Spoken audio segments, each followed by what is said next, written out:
Bonjour à tous, moi je me nomme Ruby. J'ai 15 ans, une élève sérieuse, une enfant normale quoi, enfin pratiquement normale.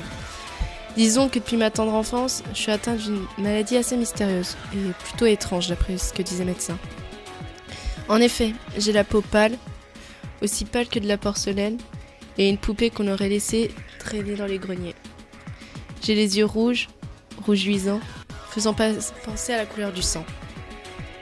Et mes cheveux sont d'une couleur aussi tout à fait bizarre. En effet, à la base, j'étais brune et je suis devenue rouge du jour au lendemain, avec des pointes légèrement noires. Je vis dans un hôpital et je fais mes études là-bas. Assez bizarre, non? Je sais, je suis bizarre et j'assume.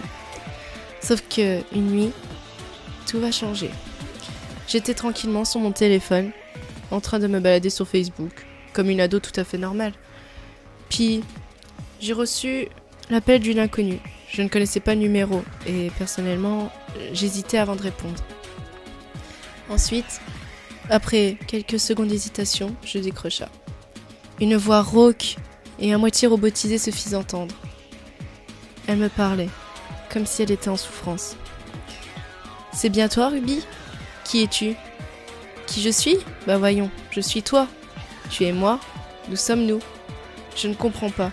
Veux-tu voir mon visage ? Veux-tu avoir une preuve ? Oui, je le veux. Très bien. Je te donne mon Skype. Bloody Ruby.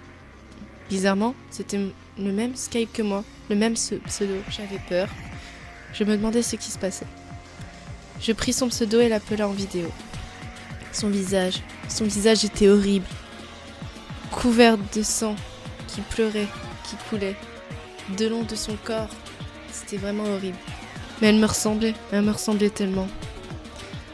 Elle avait ses cheveux d'un rouge si ensanglanté. Ça me dégoûtait, j'avais juste envie de vomir. Elle me regardait, elle me fixait, son œil gauche étant caché par sa mèche. Elle avait un énorme cafard. Ah, rien que d'y penser, c'était écœurant. Un énorme cafard. Elle me regardait et elle lâcha un sourire. Alors, es-tu contente ? C'est assez flippant. Mais qui es-tu, voyons ? Je te l'ai dit tout à l'heure, je suis toi, tu es moi, nous sommes nous.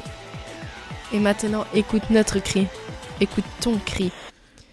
Ce hurlement m'a froissé le sang, ce hurlement de peur et en même temps d'horreur. Mon Skype se cracha sur le coup.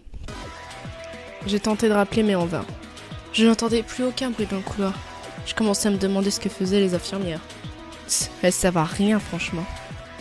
Je me suis levée. Et là, sur le seul coup, je tombais dans les pommes. Je me réveillais comme si ça faisait des siècles que je m'étais pas levée. Je regardais mon visage vers une porte. Et là, j'étais stupéfaite. J'étais plus vêtue de mon pyjama, mais d'un simple uniforme. J'avais des espèces d'énormes crevasses sur le coin de l'œil, les joues et les lèvres. Ma peau était plus blanche que d'habitude. J'avais un énorme cafard qui grouillait sur ma tête. Et j'avais un espèce de maquillage horrible sur l'œil. Enfin, le seul œil visible. Autour de moi, des cadavres, des boyaux, des jambes, des mutilations, des pendus. Est-ce que c'est moi qui avais fait tout ça ? Enfin bref, je ramassis mon corps. Oui, je dis bien mon corps. Et je me tournais, en souriant, en étant fière de mon art. Et vous, oserez-vous écouter ce cri ?